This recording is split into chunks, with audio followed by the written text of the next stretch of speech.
One of the things I use at college is homemade yogurt. I haven't made it at college, but I certainly could.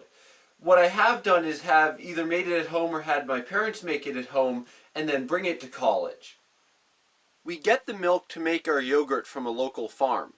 This is the same farm that hay our field, so we get a special deal. Even if we were buying milk at store prices, making yogurt would still make economic sense, as a gallon of milk is only a bit more expensive than a quart of yogurt. This farm is also closer than any store, so it is easier for us to get it, though we do have to time it so the milk truck has not yet arrived, so that they still have milk in the bulk tank. We make sure to rinse everything down with very hot water to preserve sanitation in this process.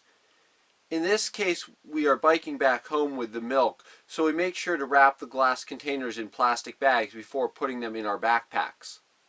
In addition to the convenience and price factors we have with this milk, we also, because it's unhomogenized, there's a layer of cream on top. While we normally just keep this and use it as part of the milk as a whole milk, sometimes we'll skim it off for whipped cream or something else like that. So milk, to make yogurt, it needs to be pasteurized before you can make it. If you're using pasteurized milk, you don't need to pasteurize it again. But because this milk is raw, we need to pasteurize it. To pasteurize milk, you need to heat it up to 161 degrees Fahrenheit and keep it there for a minute. We'll heat it up a little bit higher than that, just to make sure it's been that for a minute and make sure every part of the milk has gotten there. And because this takes more time than just like a tiny bit of, like, you wouldn't want to be watching it the entire time. Oftentimes we'll be off doing something else with this barely in the back of our mind, and we'll get notified that it's reached enough temperature when it boils over. We try not to do that, but it sometimes happens. And if you do get it at higher temperatures, it doesn't like ruin the milk for making yogurt or anything. It just takes longer to cool back down. I just made a half gallon of milk, or milk to make into yogurt here. Sometimes we'll make a gallon of yogurt, but half gallon is our most common size. It's just about the right amount of work and effort into it. But recently we've been making more with all three of us eating entirely at home. Now that I've gotten it up high enough to pasteurize it, I've turned it off, and then I'm just going to let it cool down until it reaches 110, 115 Fahrenheit. Once it gets down to about between 110 and 115, and generally the lower side of that temperature is more what you want, it's time to put it into containers. Before putting it into containers, you add a tablespoon of like yogurt, the culture, into it. And this is other homemade yogurt, but it's just like any yogurt that you'd buy at the store with active cultures in it, which I believe is most yogurts would be okay. Then just pouring the milk into the containers.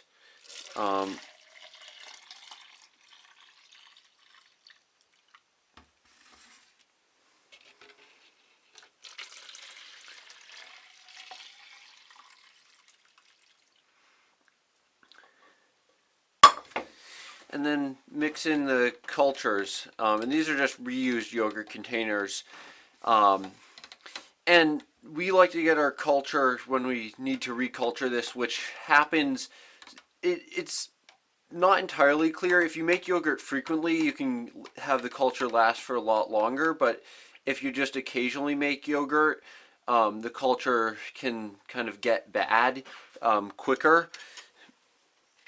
And so then putting on the lids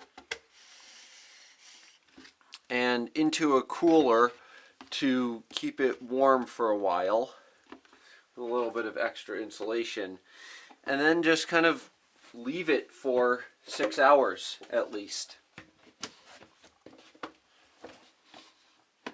Though it has been 9 hours because I've been busy, this isn't at all a problem. What we normally do, because we often get milk in the late afternoon and the best time to make yogurt is when the milk is fresh, is make the yogurt that evening and then let it sit overnight. So yogurt's still a little bit warm, I can feel, and it isn't yoged yet. It's still pretty liquidy.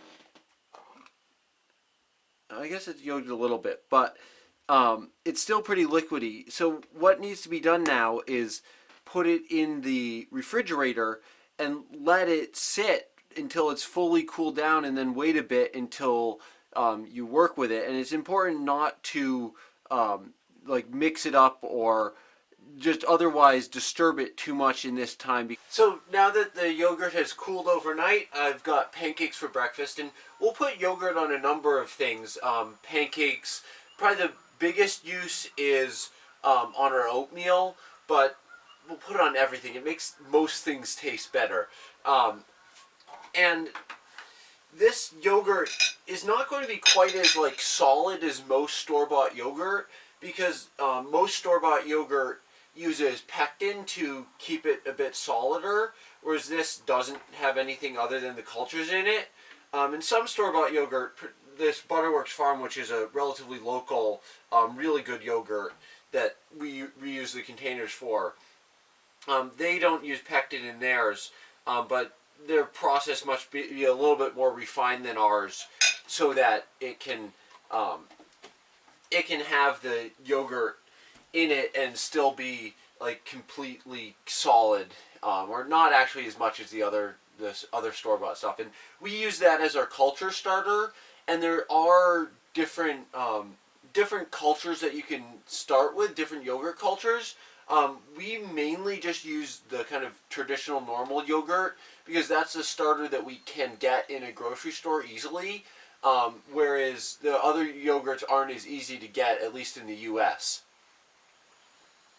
And one of the important things when you are getting yogurt to start a culture with is to get it as a plain yogurt. If there's flavoring, it doesn't work as well. One important thing I've been told is not to stir up this homemade yogurt in this box. If you wanted to stir it up in your bowl, that is fine. And I find that yogurt works better than like an equal volume of milk. It's more fulfilling than an equal volume of milk. And I use it quite liberally, because we get it from the cheap milk plus a little bit of propane to heat it up, and that's all this costs. So we can feel good about eating a lot of it.